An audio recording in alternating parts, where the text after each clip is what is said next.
Tesla's chief designer answered this question. What's happening with the $25,000 car? Is it canceled? Is it just deprioritized? Has it been delayed? There was a lot of confusion on Friday, and we saw Elon's tweet in response, but that just created more confusion. And I know there's been back and forth on this from the Walter Isaacson book, but Sure. I think investors and consumers would love to know if the $25,000 car is dead or just on the back burner. I would just say stay tuned. Don't always believe in what you read. So not a very specific statement, a pretty broad statement. It could mean a lot of things. The bears will say it's bearish and the bulls will say it's bullish. My take on this is that Franz basically provided no new information other than confirm that Tesla does not want to openly communicate about what's going on exactly. Because right now at this point, it would be bullish, I believe, for Tesla to say, no, the next generation vehicle, the compact, is not delayed. We are still working on it. And we are also working on the Robotaxi. Instead, he answered it more like a politician. I'm not saying it's a bad thing. I'm just pointing it out. Communication.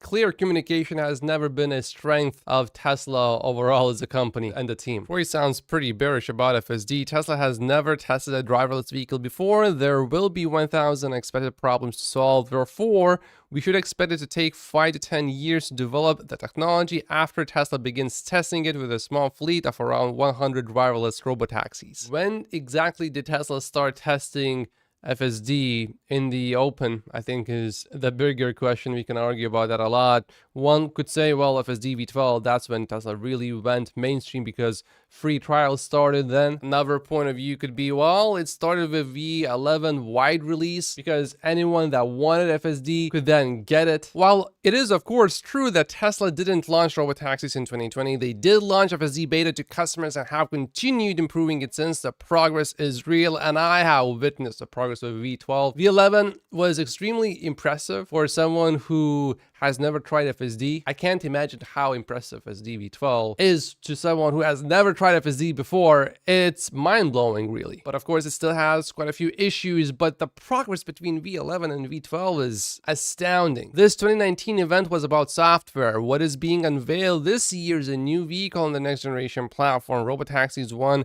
vehicle on the next generation platform, but I also expect a robovan with configurations for cargo or 12 to 14 passengers and a compact crossover. Many are conflating this robotaxi unveiled with his discussion of the software strategy in 2019, but this is actually an unveil of their new vehicle platform and the first vehicle built on it, a driverless robotaxi with no manual controls. Troy has been really accurate with his delivery predictions, so I think it is worth spending some time here. In 2026 and 2027, Giga Texas will have excess production capacity they could use to produce either the compact car or more Model 3s or Ys or more Cybertrucks. Depending on what they choose, Tesla sales in the US would look like this in 2026 and 2027 based on Troy's estimates. Which option do you like best? Option A, more compact cars produced in 2026 and 2027. He estimates it would be 250,000. Option B, more Model 3s and Ys produced. And option C, more Cybertrucks produced. Now, in each case, Tesla would produce Cybertrucks, but in this case, it would produce 109,000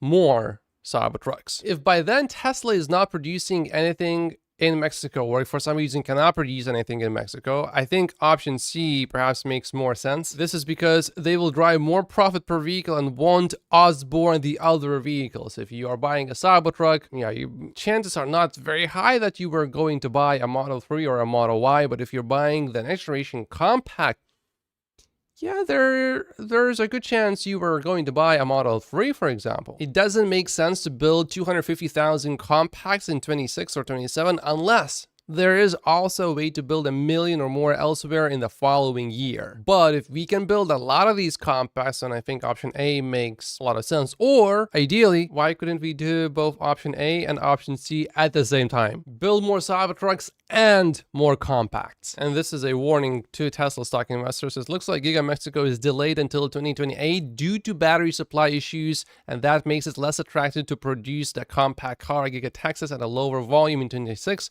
and 27 because of fears it might cannibalize Model 3 and Y sales. Troy also commented on why the Giga Mexico factory is delayed. There is no battery factory yet that will supply Giga Mexico. It typically takes 2.5 years to build a battery factory, but they have not even started yet. Panasonic Kansas factory will start delivering cells to Tesla in 2025, so there will be some batteries from there. Tesla has been trying to make 4680 cells at a high volume for the past 3 years. Initially, the cell production line was working at 1% capacity, then the next year it increased to 3%, now it works at 6% capacity. They are trying to improve it. Tesla's old plan was to partner with CATL to build a cell factory in the US, and CATL would manufacture the cells. So that plan is now canceled because in December of 2023, the IRS clarified that they would not get the tax credit because CATL is a Chinese company, and the tax credit rules describe China as a foreign entity of concern. The new plan is to license the technology from CATL,